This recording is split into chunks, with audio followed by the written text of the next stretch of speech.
सर्वप्रथमे ओडिशा दिवस केवल ओडिशा रे रहुथिबा नुहे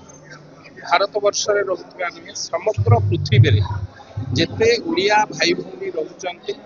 समस्त को अभिनंदन जणाउछु। आज भली एक पवित्र दिन भाषा भित्तिक राज्य भावे मो राज्य आम राज्य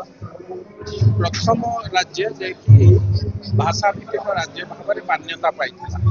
से कथा को पाथय करवा से कथा को एक आधार रे देखिले आगामी दिन जो श्रेष्ठ नेतृत्व माने तांकर जीवन यौवन त्याग करी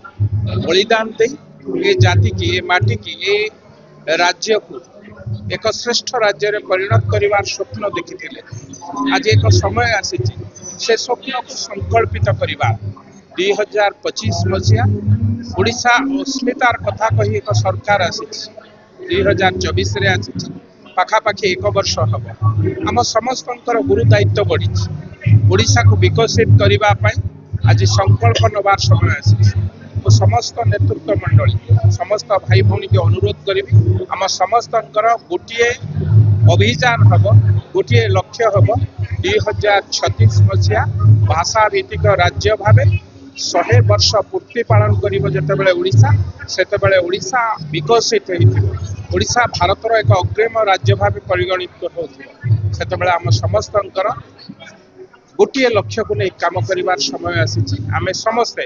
दल मत निर्विशेष ए राज्य को एक श्रेष्ठ राज्य रे परिणत करिवार संकल्प दिन।